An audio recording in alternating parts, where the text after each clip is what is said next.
વાંચતા આવડે છે આપણને, ઉઘાડતા આવડતું નથી કે આને કેમ ઉઘડતું હોય છે. એવું લખેલું હતું. એનો એક ઇતિહાસ એવો હતો કે લખેલું કોઈથી નક્કી ન થાય. એક બ્રાહ્મણ હતો. બ્રાહ્મણ એને રાજાનું કંઈક એવું કાર્ય કરી દીધું. રાજા એની પર પ્રસન્ન થયા. હે રાજા કે બ્રાહ્મણને દક્ષિણા આપો, હોના મોર, હવા હોના મોર. ઓહો, કેટલે આ બધી સભા બેઠી છે ને હવા હોના મોર આપી. બોલો બ્રાહ્મણ ઘેર લઈને ગયો કે મારી પાસે રાજા પાસે તેજુરીઓ હોય આને મૂકવાની, મારી પાસે એવું કઈ છે ને, હવા રવા દેવાના, ગમે તાર કોઈક ઉપાડી જાય છે, એટલે હવે મારે શું કરવું? રાતે ઊંઘ ન આવે, હવે હોના મોર ક્યાં મૂકવી? પરખે શંકર ભગવાનનું મંદિર હતું અને શિવાલય હતી ને, શિવાલય ઉપર 3 ઓલા ગાગર બેડિયા હતા ને. હોતા વિચાર કર્યો આને ન તોડે સોર, બધું તોડે. એટલે રાતે જઈને ઉપર ચડી અને 3 ગાગર બેડિયા હતા, એમાં વૈસલા ગાગર બેડિયા મૂકી દીધું આ હોના મોર. અને મૂકીને પાછું ગાગર બેડિયા ફિટ કરીને કપલેટ થઈને ઘીરે આવીને ઈંડી પેને કરીને સોપડીમાં લખી નાખ્યું. આ શિવાલય, આપણે શિવાલય ઉપર શંકરનું મંદિર છે, એની મંદિર ઉપર 3 ગાગર બેડિયા છે, એમાં વૈસલા ગાગર બેડિયા મેં હવા હોના મોર મૂકું છું એમ કરીને લખી તને ફાણા બ્રાહ્મણ. આ મારા છોકરાને ક્યારેક કાયમ આવે, મકરા મને કંઈક થઈ ગયું હોય તો, લખેલું હોય તો. લખેલું હતું કાયદેસર કપલેટ. થોડાક દી થયા હતા, બ્રાહ્મણ પતી ગયો. હાસુ પતી ગયો એટલે ઓલો છોકરો કે ભંડારો કરવો, ઓલે મારા બાપુ પાસે હોના મોર હતી ને કંઈક લાવો ને. એને બા કે બટા મને ખબર જ નથી તાર બાપુએ ક્યાં મૂકી હોય, મને કીધું નથી કોઈ દી. ગોત્યું પણ કઈ જડ્યું, આડોળું કરીને ભંડારો કરી નાખ્યો, પણ ચિંતામાં પડી ગયો મારા બાપુએ હોના મોર ક્યાં મૂકી છે છતાંય કેમ મને ન જડે. એમ કરતા કરતા ઓલી સોપડી હાથમાં આવી જાય. હા લે, આમાં મારા બાપુએ લખીને મૂક્યું જ છે. હવે રાતે વાતા રાતે સડીને ઉતારી લો, કારણ કે દિયા શિવાલય તોડાય નહીં, ગાગર પેડિયા. રાતે બધા ગામના હોઈ ગયા એટલે બ્રાહ્મણનો છોકરો ઉપર ચડ્યો, મંદિર ઓલા શિખર ઉપર જઈને ઉપરનો ગાગર બેડિયો લઈને મારે કોઈ હાથ નાખ્યો તો એમાં કઈ નહીં. લખેલું છે ને વૈસલા ગાગર બેડિયામાં, તો આ તો વૈસલું જ થાય એક ઉખાડવી એટલે. તાણીમાં જોઈ લીધું, એક એમ નો નીકળ્યો. એટલે લખ્યું છે ને જડે નહીં, એનું શું કારણ? ઉદાસ થઈને બેઠો તો એમાં કોઈ ગુરુ વાળો ભાળી ગયો. એટલે ભગત કેમ હું કાંઈ ઉદાસ રહ્યો છો? તાકે લખેલું તમને ઉકલે? તાકે હા, અમને લખેલું ખોલતા આવડે, આ જગતને બધાને બોલતા આવડે ને અમને એનું ખોલતા આવડે. તાકે તો ખોલી બતાવો ને, મારા બાપુએ લખ્યું છે પણ મને સમજણમાં આવતું. લાય કે એ તો મને તરત ખબર પડી જાય છે. એમાં લખ્યું તો લઈને એમ કીધું ટેમ હજુ નથી થયો, એ ટેમ થાય તારે આવીએ, વસ્તુ તારી આવી જાય પાકું. શ્રાવણ સુદ સાહિત્યમને સોમવાર હવારમાં હવા પર દી સડતા મેં વૈસલા ગાગર બેડિયામાં હવા હોના મોર મૂકું છું એવું લખેલું હતું. એટલે હવે એવડું ટેમ આવવું જોઈએ, પછી સડે, નકર ત્યાં જડે નહીં. આ ઓલો કે પણ એ શિખર તો મેં તોડ નાખ્યું છે, તમે કહેતા હોય તો. તાકે પણ તને કોઈને કીધું એવું કહું તોડવાનું? ખબર નથી ને દોડતા થઈ ગયા આગળ, એટલે ન ચડે. ઉભો રહે ને પાછળ હાલવા માંડ. મેં આમ આગળ હાલું તો મારે પાછળ હાલે તો જ ચડે. માનો કે ગુરુ મહારાજ હાલ્યા જતા ને આપણે એની મોર થવાની કોશિશ કરતા હોય તો ડાઘા કૂતરા સૂચી નાખે તરત ઘડીક વારમાં, આગું ન હાલવા દે આપણું. અને ગુરુ મહારાજને પાછળ હાલ્યા આવતા હોય તો એને કોઈ અડી ન હોકે. હસતી તો હાલ્યો જાય મસ્તીમાં, શ્વાન ભસે તો ભસવા દે, તું રામ સમર જગને લડવા દે, જગ લડવા દે, તું રામ સમર જગને લડવા દે. એવું ઓલે હવારમાં એમ કીધું તું. તેથી બરોબર સમય થયો એટલે કે આજ એક કોદાળો લઈ લે ને તગારું પાવડો લઈ લે, આજ તારું વસ્તુ તને ગોતી દઉં. હવારમાં હવા પર દી જ્યાં ઉગ્યો ત્યારે ગાગર બેડિયાનો જ્યાં પણસાયો પડતો ને, એ પણસાયો ટેમ બરોબર જો બરોબર ટેમ થઈ ગયો એટલે કે આ હટ ટોસો મારી ને હમણાં દી આખો કહી જાય પણસાયો ખાઈ જશે, જડશે જ નહીં. એમાં આમ સંતોએ ક્યાંક બીજે આમાં મૂક્યું છે ને ગોતે છે બહાર પડ્યું છે ને, આ કોઈ ગોતતા નથી, બધા ગોતે છે. શેઠે આત્મા તમારી અંદર વસે, એનું ભજન કરો તો ભેટે. આ સંતો એમ કે 12 વાસના બહુ ફેલાવે, જાય બદ્રીના બેટે, એ નજર ન રાખે નેઠે નકન ઘટમાં સાહેબ ભેટે.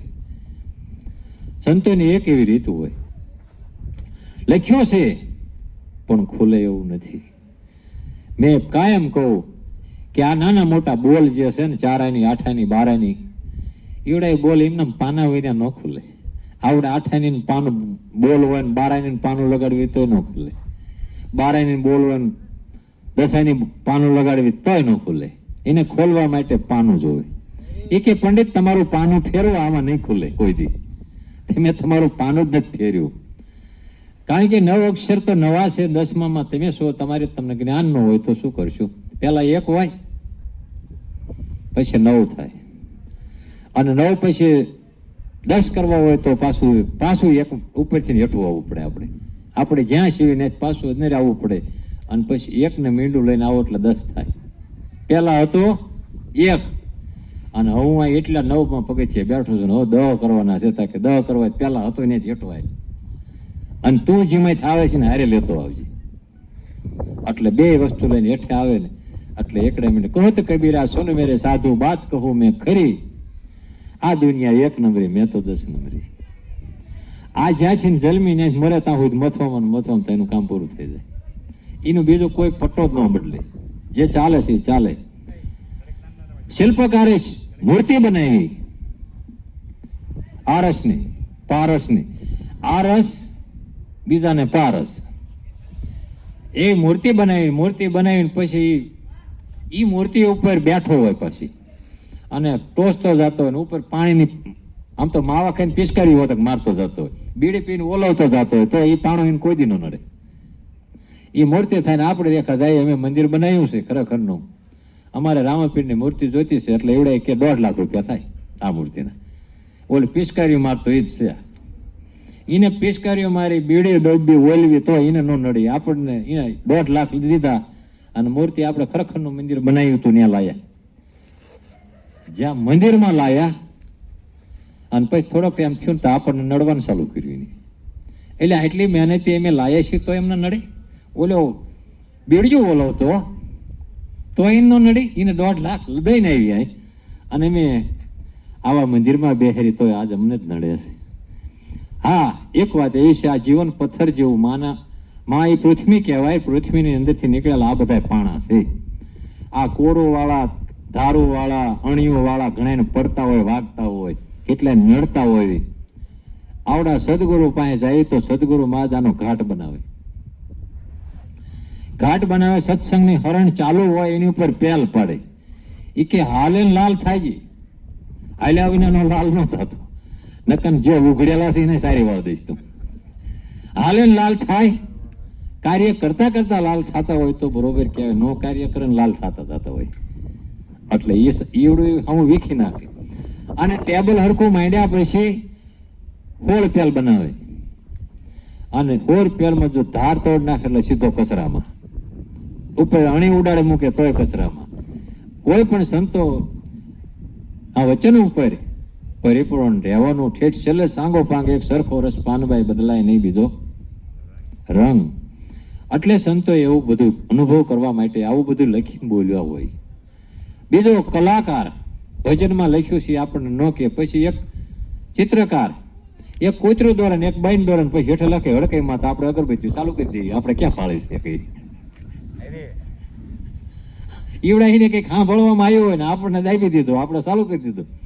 આપણે વેસાતા માતાજી લઈને અગરબત્તી કરી. આપણે માતાજી હોય ને ધક્કો મારી દઈએ. આપણે બનાવેલી સૃષ્ટિમાં આપણે કર્યો. આપણે પોતે જ પાસે આ દરગાહ બનાવીને આપણે હોઈ ગયા, માયક ઉપર ચડાયા તો બોલે નહીં, આવું કરો ન આપે. બેઠો કોઈ દી બોલાવે નહીં, ઉભો ન કે આય હું તો કોઈ દી સાંભળે નહીં. આમાં 3માં કોને લાગશે ઉપાય?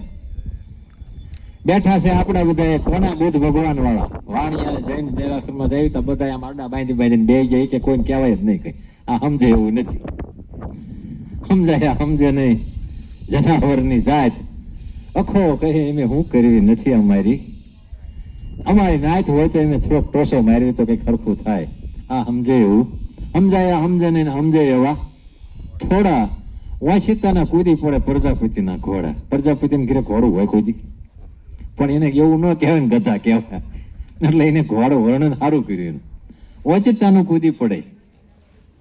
એટલે ચિત્રકાર આમ તો જીવતાને મારી નાખ્યા પછી જ પૂજાય ને. આમ તો પાણી નાખે ને આને તાણે કોઈ તેડીને એટલે બુડ જ કરે. બુડે તળિયા જાય ને બારું આવે, તળિયા જાય ને બારું આવે. એટલે અમુક તો પાણા બાંધીને પડે એટલે બહાર ન હોય. તારે અંદર જાય ને પાછો બહાર આવે. વજન ગમે એટલું હોય પણ બુડ જ કરે. અને મરી જાય ને એટલે તરત તરે. મરી જાય પછી ને પાણો ન બાંધવો પડે, એમને તરે. એટલે જીવતા બુડે ને મરે પછી તરે કે હા મરે પછી જ તરે. ખોખા બધા તરતા હોય. જીવતો હોય તો એમાં વજન જીવનો હોય છે, તે બુડતો હોય છે, તે જીવનું શરીર જ નથી તો કેમ બુડતો હોય છે? અને એ મરી જાય તો તરત તરી જાય. આને જીવતાને મારી નાખે. ખીચડી હોય ને, રોટલા હોય ને, ખાવું છે બટા કે હજી હમણાં જ ગળશું છે, સાના માના બે બોલ કરવી હતા. એ કે ડોશીનું કઈ ન હોય, કે ડોશીનું કઈ ન હોય, ડાબકાનું જ આવે. ડોશીનું નામ ઘા કરે, કઈ ન હોય.